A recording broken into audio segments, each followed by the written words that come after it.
नाज़रीन अस्सलाम वालेकुम, खुश आमदीद। हमारे शो का नाम है हेल्थ केयर और मैं हूँ आपका दोस्त आसिम आबिदी। जी हाँ, आज हम बात करें प्रिवेंटिव हेल्थ केयर के बारे में। जो बीमारी आने से पहले उसे कैसा रोका जाए, इसके बारे में आज हम बात करने वाले हैं। तकरीबन लोग, जैसा कि हमने लास्ट टाइम भी बात की थी इस चीज़ के ऊपर, इस टॉपिक के ऊपर, तकरीबन लोग बीमारी आने से पहले हॉस्पिटल याद करते हैं। तो इस चीज़ के लिए बचने के लिए क्या करना पड़ेगा और कैसे अपने आप को सेहतमंद रखना पड़ेगा, बहुत सारी बातें इसमें आती है। तो बस हम चाहते हैं कि आपके जो टीवी स्क्रीन पे हमारा इस वक्त नंबर शो करा है, आप उस नंबर पर कॉल कर सकते, जो भी आपकी प्रॉब्लम है आप उसे शेयर करते हैं। आज हमारे साथ स्टूडियो मौजूद है जनाब डॉक्टर मोहम्मद मसूद अहमद साहब। जी हाँ, इंडो यूएस हॉस्पिटल मलकपेट से आप स्पेशली यहाँ पर आए। सर, आपका इस्तेमाल खैर मकदम करता हूँ सर। अस्सलाम वालेकुम। बहुत शुक्रिया। तो नाज़रीन, चाहते हैं कि आप बस अभी कॉल करिए अगर आपके पास जो भी प्रॉब्लम है। प्रिवेंटिव हेल्थ केयर के ताल्लुक से हम बात कर रहे हैं बीमारी को, जो प्रॉब्लम जिंदगी में होते हैं।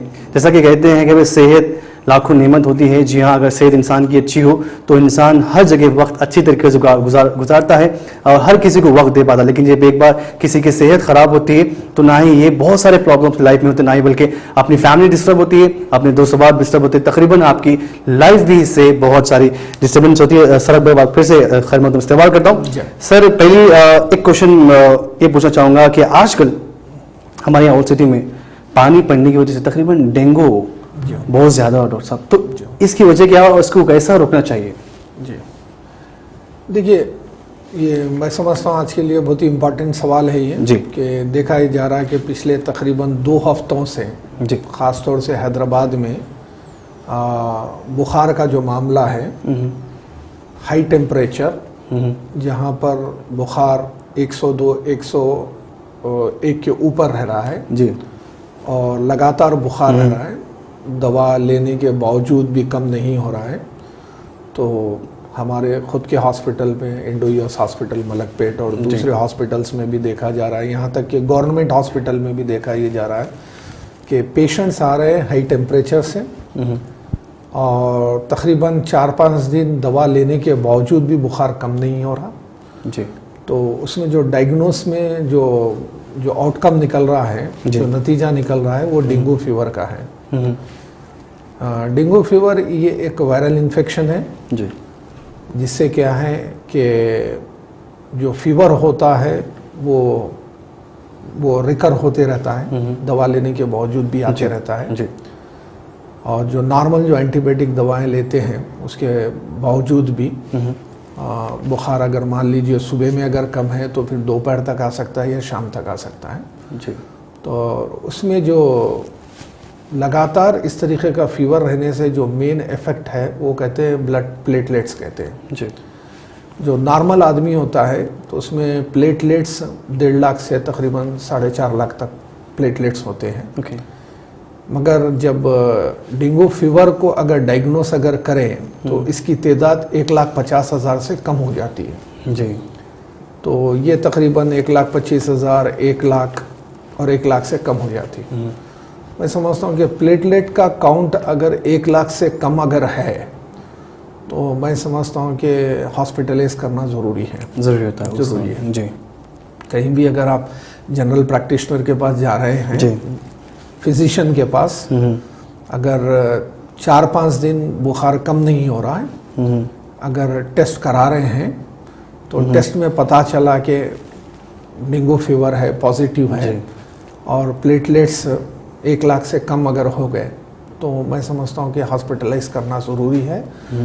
क्योंकि जब प्लेटलेट्स अगर 50,000 के नीचे आ जाते हैं जी, तो देखा जाता है कि कई केसेस में कि वो ब्लीडिंग होना शुरू हो जाती है। ओके। तो जब ब्लीडिंग का जो मामला होता है तो फिर जब रोकना मुश्किल हो जाता है तो फिर प्लेटलेट क्या है मालूम, आपको इन्फ्यूज़ करना पड़ता है। प्लेटलेट वो जिस्म में वो इंजेक्ट करना पड़ेगा हमारे को, तो बड़ा प्रोसेस है। तो जब अगर डेंगू फीवर अगर डायग्नोस हो गया है जी तो आपको हॉस्पिटलाइज करना चाहिए, जो भी गवर्नमेंट हॉस्पिटल या प्राइवेट हॉस्पिटल जहाँ भी जी। और उसका एक बदकिस्मती ये है कि जो डेंगू फीवर होता है इसका कोई 100% वैक्सीनेशन और 100% एंटीबायोटिक इसकी नहीं है जी। इसको कहते हैं सिम्टोमेटिक ट्रीटमेंट। ओके।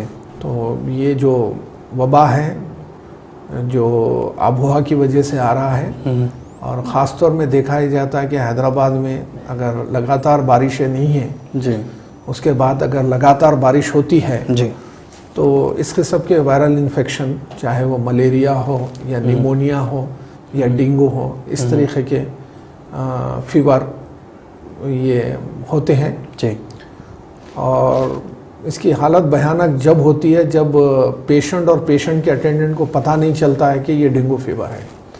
आमतौर पे क्या होता है कि जहाँ पर फैसिलिटी नहीं है, डॉक्टर्स नहीं है, तो जो भी इलाज चलता है जी, तो वो एक नॉर्मल इलाज चलता है, टेस्ट वगैरह नहीं करते हैं। जी, तो उसकी वजह से रूरल एरियाज़ में, गांव में इस तरीके के कई अमवात भी होते हैं, डेथ केसेस भी हैं, क्योंकि डायग्नोस नहीं करें।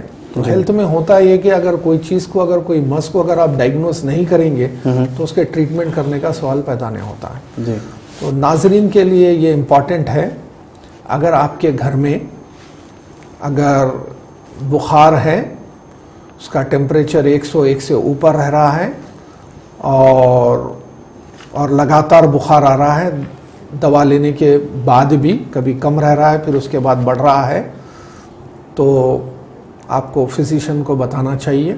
जी, अगर फिजिशियन एडवाइस करते हैं कि हॉस्पिटलाइज होना चाहिए तो हो जाना चाहिए। खाली मैं मिसाल के तौर पे अर्ज़ करना चाह रहा हूँ, कल मैं खुद के दवाखाने भी था, तो कल शाम में एक फैमिली हस्बैंड एंड वाइफ, जी, दोनों को जब बुखार था जी, तो टेस्ट किए तो पता चला कि दोनों भी डेंगू फीवर में हैं। टेस्ट में पता चला हाँ, होगा। टेस्ट में पता चला है। तो ऐसा भी हो रहा है कि एक घर के 1, 2 या 3 लोग भी इसमें मुब्तला हो रहे हैं। डॉक्टर साहब, क्या ये बीमारी फैलती हुई है? मतलब अगर किसी डेंगू है तो किसी और को भी हो सकता ये है? नहीं, इसका ताल्लुक देखिए, ये कम्युनिकेबल डिसीज वो नहीं है, इसका जो ताल्लुक है ये इन्वायरमेंट से है। ओके, इन्वायरमेंट से, जो माहौल है, आसपास का जो माहौल है हमारा, वो माहौल की वजह से ये डेंगू फैलता है। ज़रूरी नहीं है कि एक आदमी को है को दूसरे को होना चाहिए, मगर जब एक वायरल इन्फेक्शन है, जब हवा में जो वायरल इफेक्ट होता है, तो जो लोकेलिटी में होता है, एक आदमी को होने के साथ ही साथ दूसरों को भी हो सकता है ये, तो इसको वायरल इन्फेक्शन कहते हैं। जो कम्युनिकेबल डिसीज है उसका मामला ये है कि एक को अगर बीमारी आए तो दूसरे को ट्रांसमिट होती है, जी, दूसरे को ट्रांसफ़र होती है। और ये जो है वायरल इन्फेक्शन है। वायरल का मतलब ये है कि ये इन्वायरमेंट और आबोहवा से ताल्लुक़ है।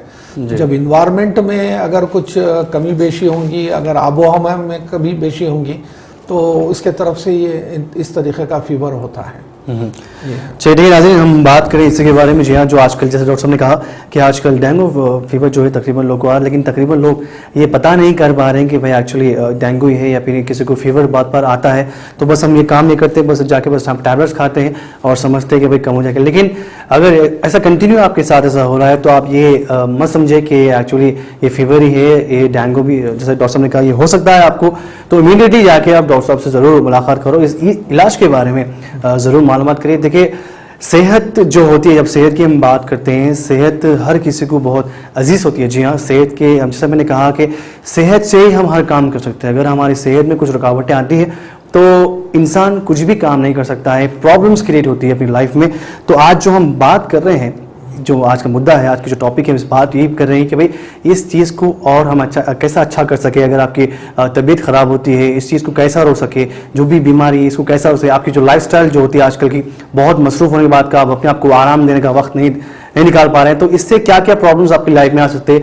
बहुत सारी चीज़ें सामने आ सकते हैं, शुगर, बीपी जो भी है, ऐसे मुख्तलिफ चीज़ें आपके लाइफ में आ सकते हैं। तो हम बात करें प्रिवेंटिव हेल्थ केयर के बारे में, तो इस चीज़ों को कैसा रोके। आपके पास डॉक्टर के पास जाने की नौबत ना लाए, बस हमारी डॉक्टर साहब की हमेशा से यही कोशिश रही कि भाई कुछ ऐसा मैसेज दिए हम सभी को, ताकि सभी लोग पहले से ही अलर्ट हो जाए और पहले से ही जो भी प्रॉब्लम्स है उसे बस फेस करते हुए अपना काम करें और अपनी जो लाइफ है खुशगवार जिए। डॉक्टर साहब, अभी हम बात कर रहे थे, आप डायबिटीज़ के बारे में बात कीजिए। डॉक्टर साहब, एक अभी क्वेश्चन आता है, आजकल बीपी और बीपी शुगर जी आम खास लोगों में देखा, लेकिन स्पेशली जी शुगर के मामले में बोलेंगे आप और बीपी के बारे में बोलेंगे, मेरा जहां तक मेरा मानना है, मेरी सोच है, तकरीबन लोगों को बीपी की आजकल बहुत शिकायत है। डॉक्टर साहब, इसकी क्या वजह? डॉक्टर साहब, बीपी क्या वजह? देखिए, ब्लड प्रेशर का जो ताल्लुक़ है और डायबिटीज़ का जो ताल्लुक़ है जी, इसका ये जो इसकी जो वजह है, इसका जो रीज़न है, जी, वो अंग्रेजी में कहते हैं लाइफ स्टाइल और उर्दू में कहते हैं तर्ज ज़िंदगी। जी। अब बहुत से लोगों का कहना ये होता है, हम भी देखते हैं जब हम बचपन में, जब हमारे वालिदैन या दादा दादी वगैरह जो भी एल्डर्स थे हैं आज से 30 साल 40 साल 50 साल पहले, लोग मिसाल देते हैं कि भाई कि हम देख रहे हैं कि उम्र है 20 साल 30 साल की उम्र है और वो शुगर का प्रॉब्लम है जी, और ख़ास तौर से लड़कियों में मैरिज हो रही है और प्रेग्नेंट है, और जब पहली डिलीवरी का जो प्रेगनेंसी पीरियड होता है जी, तो कई किस्म के टेस्ट कराते हैं। तो वो टेस्ट में पता चलता है कि क्या है कि डायबिटीज़ है जी, और बीपी का प्रॉब्लम है, और एक खतरा खास तौर से लेडीज में चल रहा है, वो थायराइड का चल रहा है। जी डॉक्टर साहब, ये जो आपने बात की प्रेग्नेंट जो होते हैं, जी जी, क्या इससे जो बच्चा रहता है उनसे भी अफेक्ट हो सकता है चीज़ों से? जी जी जी, ऐसे बहुत सी चीज़ें हैं जैसे डायबिटिक है और थायराइड वगैरह का जो मामला है, जब प्रेगनेंसी पीरियड में अपन जब डायग्नोस करते हैं जी, तो दो चीज़ों का ख्याल रखते हैं। एक तो माँ का ख्याल रखते हैं कि प्रॉपर जो दवाएं हैं वगैरह है वो माँ लेना चाहिए, और इसमें और एक फ़िक्र ये होती है कि जो बच्चा जो पैदा होने वाला है तो उसके बारे में भी क्या है, थोड़ी प्रिकॉशनरी मेजर्स होते हैं। तो आमतौर पे हिंदुस्तान में तरीक़ा ये है कि आप कोई एक ख़ास बीमारी के टेस्ट के लिए, इलाज के लिए नहीं जाते हैं। आप हॉस्पिटल क्या है ज़रूरत के हिसाब से, यानी तो एक्सीडेंटली पहुंचते हैं। जैसे मैं मिसाल दिया कि लेडीज़ हैं, मैरिज हो गई है और प्रेग्नेंट है जी, तो प्रेगनेंसी में आप गैनिकोलॉजिस्ट के पास जाते हैं। गैनिकोलॉजिस्ट के पास जाने से आपको कुछ टेस्ट कराना पड़ता है, और वो टेस्ट में पता चलता है कि आपको ये प्रॉब्लम है, डायबिटीज का प्रॉब्लम है या बीपी का प्रॉब्लम है या थायराइड का प्रॉब्लम है वगैरह। पर बदकिस्मती से मेल्स में इस तरीके का कोई हालात नहीं होते। मेल्स में होता ये कि अगर आप तबीयत खराब है कुछ और तबीयत ठीक नहीं हो रही है, किसी का कहना होता है कि लगातार सिर में दर्द है, लगातार चक्कर है, और लगा एक कहीं कुछ जख्म आया है और वो जख्म कम नहीं हो रहा है, वैसी सूरत में क्या है मालूम, हम टेस्ट कराते हैं और वो टेस्ट में पता चल रहा है। तो ये पूरे जो हालात है इसका ताल्लुक तर्ज जिंदगी से है। तो 40-50 साल पहले हमारे जो बुजुर्ग थे उनकी तर्ज जिंदगी अलग थी, आज बीमारियां कम है, और हमारी तर्ज जिंदगी, हमारी लाइफ स्टाइल अलग है और हमारी बीमारियां ज्यादा। ठीक है, कॉलर शामिल करते हैं। हेलो हेलो, अस्सलाम वालेकुम। हेलो जी, अस्सलाम वालेकुम, बात करें जी? जी हाँ, बात कीजिए जी, बात कीजिए, बोलिए। कहें। पहले 1 साल पहले शुगर आ गया था जी, चलिए ठीक है जी, सुन रहे हैं आप, बात करें। 1 साल पहले शुगर आ गया था मेरे को जी। 3 महीने से मैं ही टेस्ट करा रही हूँ तो शुगर नहीं है बच्चा। अच्छा, आपकी उम्र क्या है? जी, आपकी उम्र क्या है? उम्र जी, आपकी एज बताइए, क्या एज है आपकी? 40 साल। 40 ईयर्स। चलिए ठीक है।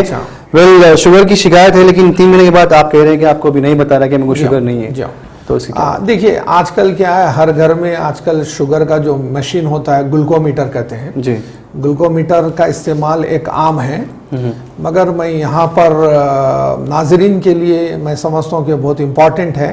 जो ग्लूकोमीटर जो इस्तेमाल करते हैं वो इस्तेमाल में भी कुछ फ़र्क आ सकता है। यहाँ हमें होशियार रहना चाहिए कि ग्लूकोमीटर आम तौर पे क्या है कि एक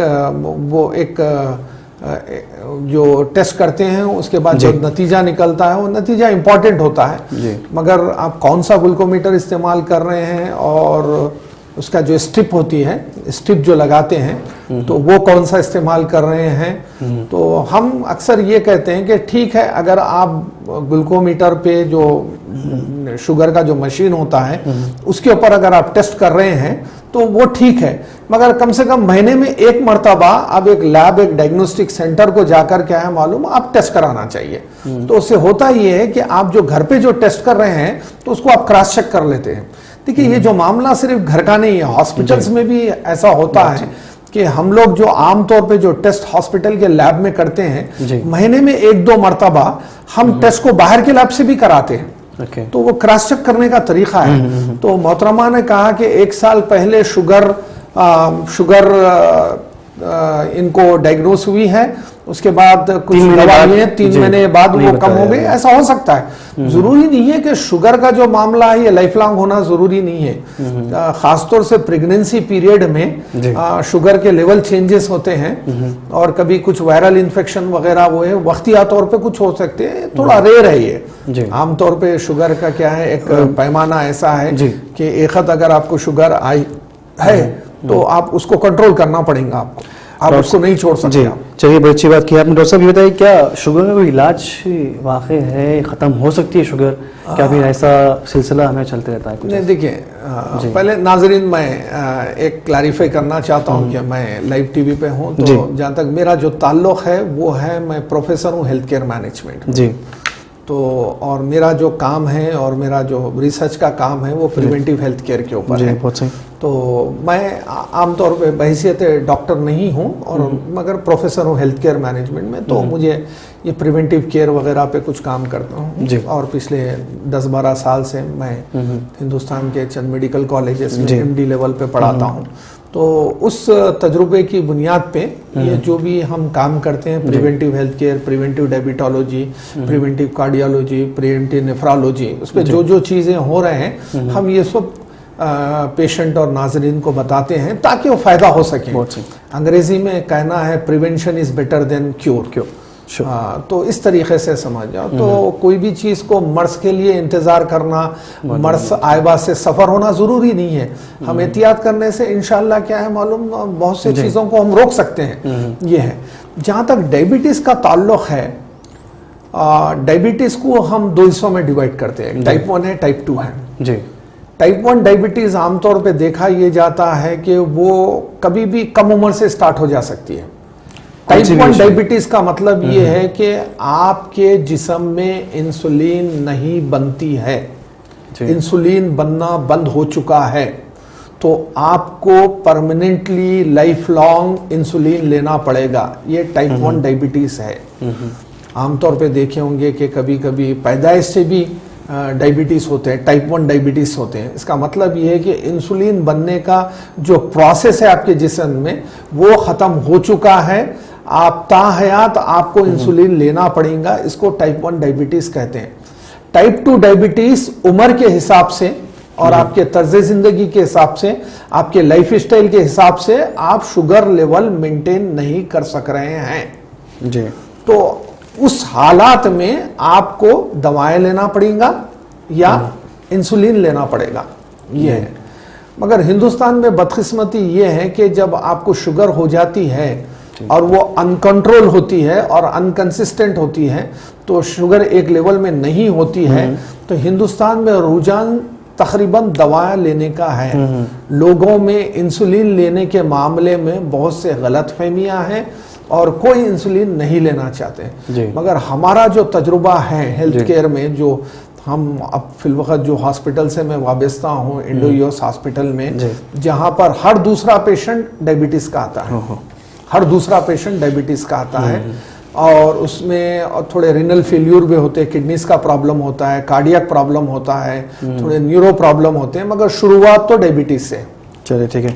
तो रिसर्च ये कहती है कि आपको 5 साल और 6 साल लगातार डायबिटीज है जी, अनकंट्रोल है, तो जो डायबिटोलॉजिस्ट होते हैं, जो एंडोक्रोनोलॉजिस्ट होते हैं, वो सजेस्ट करते हैं कि आप इंसुलिन लेना चाहिए ताकि आपके जिस्म के जो दूसरे इंपॉर्टेंट आज़ा है, खासतौर से किडनीज को आप प्रोटेक्ट कर सकें।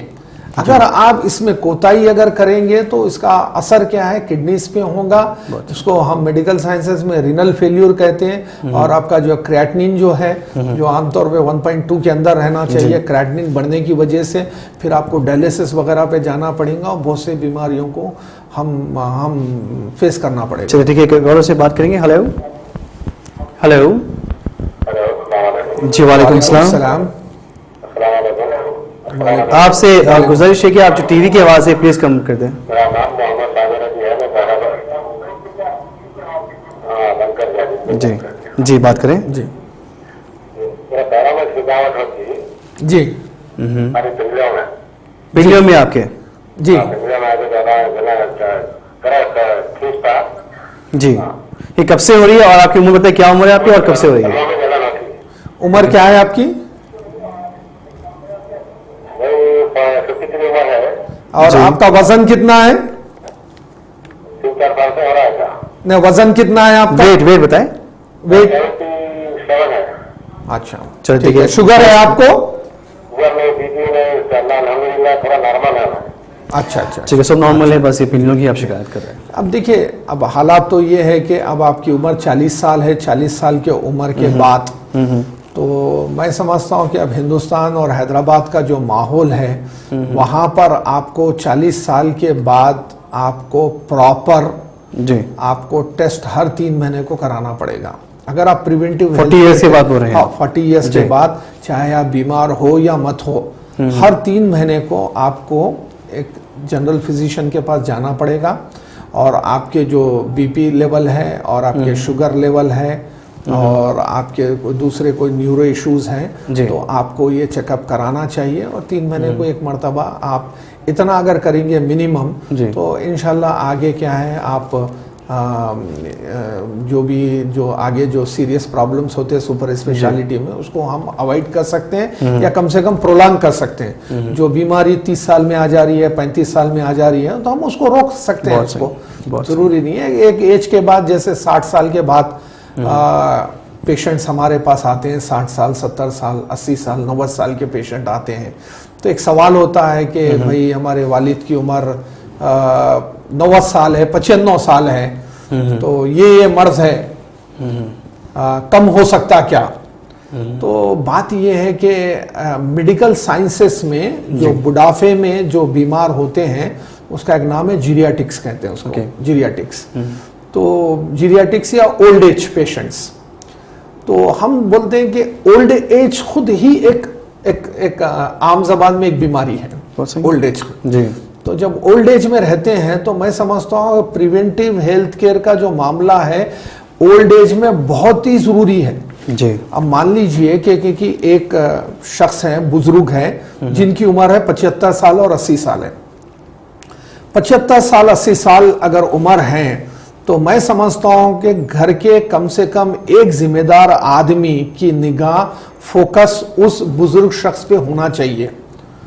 उनका जो सोने का मामला है, उनका जो खाने का मामला है, जो उनका उठने का है, बैठने का है, यहाँ तक वो वॉशरूम को जाते हैं, बाथरूम को जाते हैं, पलंग पे से जब उतरते हैं, तो फ्लोर जो होता है वो फ्लोर क्या हिसाब से होना चाहिए, और जो रूम में जो बुजुर्ग आदमी होते हैं वहां की लाइटिंग क्या होना चाहिए, और जो बाथरूम में जाते हैं बाथरूम का जो फ्लोर है वो कैसा होना चाहिए। मतलब हर बारीक से बारीक चीज़ हर एक बारीक से बारीक, वरना होगा क्या कि हमारे पास जो ओल्ड एज में पेशेंट्स आते हैं, भाई के रूम में थे, बाथरूम को जा रहे थे, स्लिप होके कुल्ले की हड्डी टूट गई है, रीढ़ की हड्डी टूट गई है। मैंने समझता हूँ कि वो एज में अगर इस तरीके के प्रॉब्लम्स अगर होंगे, सवाल यहाँ पर पैसों का नहीं है, पैसों का नहीं है, मगर जो इतना कॉम्प्लिकेटेड इलाज होता है ये ओल्ड एज में, इससे क्या है मालूम, पूरी फैमिली सफर होती है। तो खास तौर से हम कहते हैं कि जो ओल्ड एज का जो मामला होता है, बुजुर्गों का मामला होता है 60 साल के बाद घर में, क्योंकि अल्लाह के फजल से जो हिंदुस्तानी कल्चर है, हैदराबाद में भी तकरीबन जो रहने का जो मामला है, एक किस्म से एक जॉइंट फैमिली होती है, कम से कम 4-5 आदमी तो एक घर में होते हैं। तो जो बुजुर्ग होते हैं उनके ऊपर खास ख्याल करना चाहिए। उनका जो वाइटल पैरामीटर्स कहते हैं मेडिकल साइंसेस में, जो वाइटल पैरामीटर्स हैं, जरूरी नहीं है इसके वास्ते कोई डॉक्टर होना, MBBS होना या कोई BMS BHMS होना जरूरी नहीं है। घर के एक आदमी को कम से कम क्या है, टेम्परेचर देखना आना चाहिए, और शुगर कैसा चेक करते हैं शुगर देखना आना चाहिए, और ये और बीपी का जो मामला है, बीपी कैसा चेक करना है, वो ये छोटे मोटे चीजें हैं। उसके ऐसे कोई जरूरी नहीं है कि हर एक ये डॉक्टर ही चेक करना चाहिए, घर के लोग कर ले सकते हैं, समझो। तो ये जो वाइटल पैरामीटर्स होते हैं मेडिकल साइंसेस में, टेम्परेचर का मामला है, और ब्लड प्रेशर का मामला है, शुगर का मामला है, ये है। और आजकल थोड़े प्रॉब्लम्स हो रहे हैं, सैचुरेशन कहते हैं, जो ऑक्सीजन का प्रॉब्लम है।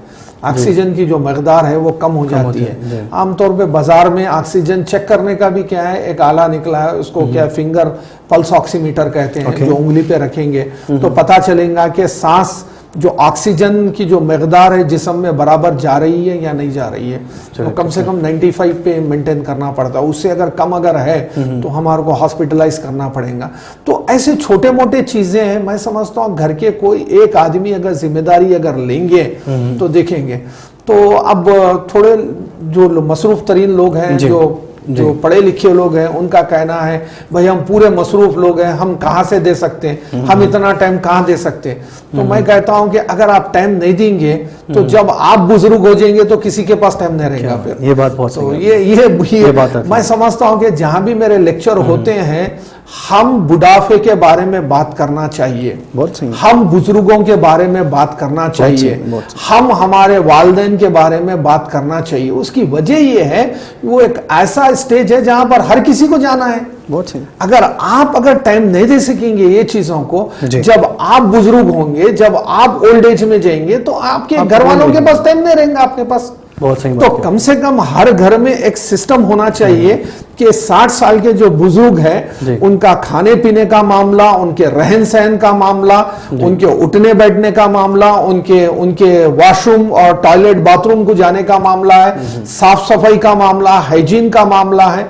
ये कोई ना कोई जिम्मेदारी घर में लेना पड़ेगा। बहुत सही। जो डेवलप कंट्रीज होते हैं ये सब करने के लिए तो कोई नर्सेस होते हैं, समझो बेड साइड असिस्टेंट होते हैं। हिंदुस्तान के कल्चर के हिसाब से हर घर में आदमी होते हैं। तो मैं समझता हूं कि किसी ना किसी को क्या है ये जिम्मेदारी लेना चाहिए। और मैं जैसे कहा कि वो जो सिचुएशन है वो सिचुएशन में हम तमाम आने वाले हैं। बहुत सही। जैसे सुना नाज़रीन, ये जो बातें होती है बहुत ही भारी बातें होती है। जैसे प्रोफेसर डॉक्टर साहब ने कहा कि ऐसी जो बातें होती हैं हम तकरीबन जो केयर नहीं करते, वो बस छोटी छोटी बातें होती है जो हम वो चीज़ को नज़रअंदाज करते हैं। तो ये चीज़ जाके बहुत बड़ी होती है। जैसा कि डॉक्टर साहब ने कहा कि बुजुर्ग जो होते हैं, आप बेशक हमारे घर में कोई शख्स रहे वहाँ पर उनके टेक केयर करे, ये डॉक्टर साहब ने बड़ी अच्छी बात की है। नाज़रीन काम करते हैं, एक छोटा वक्फा लेते हैं, आप कहीं बचाइए, बस हमें भी गए और अभी वापस आए।